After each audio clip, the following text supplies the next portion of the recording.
Imagine Capcom creating the survival horror genre in 1996, and after 30 years of history, returning to remind us why no one masters terror like they do. With brutal violence, with scenarios full of threatening details, with imposing monsters that appear out of nowhere, where every second, it seems to push everything you see, hear, and feel to the limit, from the visual strength to the narrative. That is Resident Evil Requiem.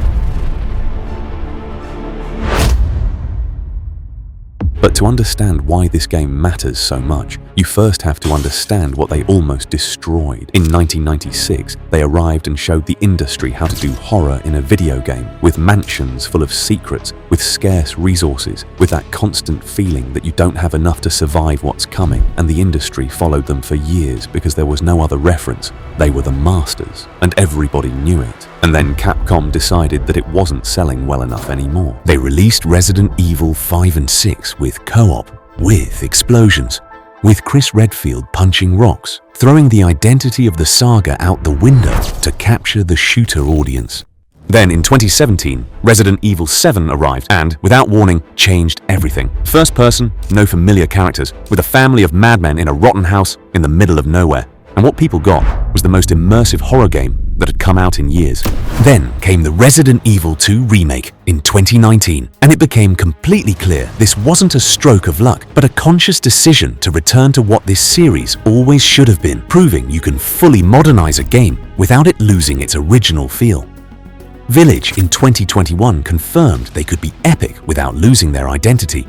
And when Capcom announced Requiem, the community didn't react with skepticism, but rather with genuine anticipation, with the strong feeling that this studio had already demonstrated its expertise. And it truly did deliver, and what they constructed this time around is unlike anything they'd ever created previously. Requiem is the 9th main installment in the series, arriving carrying the immense weight of 30 years of history. But what makes it special is not the number, but what Capcom decided to do with it. Because instead of reinventing the formula or chasing trends, they chose to build the most ambitious and honest game this franchise has had in decades, with two protagonists that represent two completely different philosophies of horror, with a RE engine pushed to its limits, with a story that ties together threads that fans have been following for years, and with the conviction that the player who has been with this saga for decades deserves something specifically built for them. And you feel that from the very first moment you get your hands on the controller, especially when you realize this game won't give you just one protagonist, but two completely opposite experiences coexisting in the same world. Because Requiem isn't a single character game, but two, Leon Kennedy and Grace Ashcroft. And the reason why that matters isn't about quantity, but about the entirely distinct experience that each one provides you with, and how those two experiences complement each other in a way that has rarely, if ever, been seen to function so incredibly well. Leon, you know him. He's been the protagonist of this entire saga for decades, and Capcom made the deliberate decision to show that in his body, in his face, and in how he moves. He's older, more corpulent, bearing the physical weight of someone who has spent years surviving things no one should ever have to survive, but it's still a lion. Grace is a whole different story. She is a new FBI analyst at this, and the game does not let you forget it for a second because her sections are pure horror with scarce resources and every bullet counting. You will experience it firsthand as you will be playing as Grace, and you will feel the unease. The environment will fill you with panic and fear, and that's something I had never experienced in any movie. I hadn't experienced those feelings since I was a child, and believe me, I never thought of myself as easily frightened, but when out of nowhere a giant, deformed mutant girl appeared, my heart began to race and my hands truly started to tremble. I had to let go of the controller for a second. However, when the scenes shifted to Leon, the feeling was entirely different. I still felt the fear that Grace had left me because that doesn't just vanish in minutes, but at the same time I felt adrenaline and a sense of security I didn't have with Grace. And this duality isn't merely a character change, but rather a precisely designed shift in emotional state, where Grace's fear makes Leon's confidence feel like a genuine relief. And Leon's confidence ensures that when you then return to Grace, the fear strikes even more powerfully. And what I found most incredible was how they interlinked the scenes between the two. In the part where Grace seemed to be dragged by the girl, the game then switched me to Leon. I did everything I had to do with him until I suddenly reached a point. I see Grace being hit and dragged right where the game left me with her, but this time from Leon's point of view. Without thinking twice, Leon runs over, aims and shoots her 3 times in the head, and the foolish girl falls. That transition, so natural, is something that in Assassin's Creed Shadows with 2 protagonists, I never felt. And look, I'm a fan of the Assassin's saga, but Capcom did it much better than Ubisoft. We are not haters, Chupapi. And the environments are also designed to enhance this, so that with Grace you feel more fear, and with Leon you experience better action sequences. The settings are not just backdrops but a threat in themselves.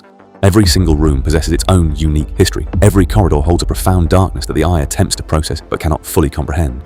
Doors that shouldn't be open, but they are. And all of that speaks to you before any enemy appears, so by the time it arrives, the fear is already built.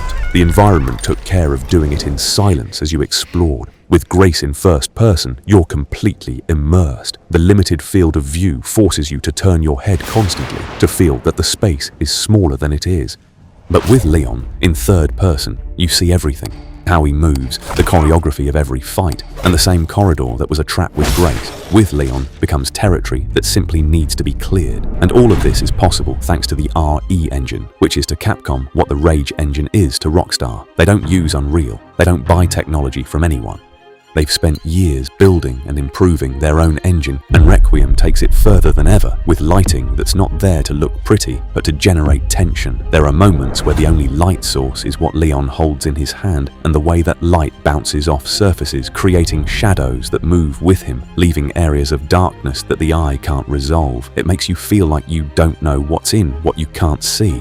And that kind of terror lasts much longer than any sudden jump scare. And speaking of Leon, Capcom did something not all studios dare to do. They didn't leave him frozen in his most popular version for fear of taking risks. They let him age. They showed him older, with the physique and the face of someone who carried burdens no one should ever have to bear. And there's something in his face that tells you more about his story than any cutscene ever could. You don't need anyone to explain a thing, because you see and understand it, and still he remains himself, with his very same humor. The same determination, the same way of moving through the chaos, like someone who has been in this situation for too long for anything to truly unsettle them. And that makes me think of the opposite, of what happens when a studio doesn't have that respect. Because Naughty Dog took Joel Miller, one of this generation's most beloved characters, and in the sequel they decided to kill him in the first hours brutally, without any narrative resolution, basically as a tool to generate an emotional impact before you had reasons to care about what came next. And it might have been a valid artistic decision, but there's a huge difference between a difficult decision that serves the story and one that only serves the moment's impact at the expense of everything that character meant to millions of people, and they felt that difference as a betrayal. And when a community feels that way, it's something they don't easily forget. Capcom observed all of that. They looked at Leon and then they went to the complete opposite extreme. Not because they were afraid, but because they truly understand that honoring what a character represents to its dedicated fans is not a restriction. It's an essential part of their work, and that's part of something much larger, a journey Capcom has been on for many years. Because this game didn't just arrive on its own. It came after they had to rebuild a trust which they themselves had previously broken with Resident Evil 7, with a remake of 2, and with Village. Each was a step that showed the community that the studio which had betrayed the series had learned its lesson, and that Requiem is where that journey goes further than ever, where everything Capcom learned over those years comes together in one game that isn't afraid to be exactly what it is for its loyal fans. And in 2026, that's rarer than it seems, because Requiem is a love letter, and I say this without exaggeration. There are references that only make sense if you know the series. Grace Ashcroft is the daughter of Alicia Ashcroft from Resident Evil Outbreak, and the game gives that story a conclusion that fans have been waiting years for, without knowing if it would ever arrive. And that's exactly what a truly authentic love letter does. It ensures the studio recalls the very same things that you do. And there's something else that Capcom accomplished with Requiem that the industry almost never manages to do, and it must be acknowledged. The game has really good full voice acting, and while it might sound like a small detail, the reality is that many AAA games don't even pay attention to these kinds of things, and that's noticeable. Here, that's not the case. Here, the performances are very well executed and greatly enhance the experience because Grace's voice feels completely natural and fits the character perfectly. Who's there?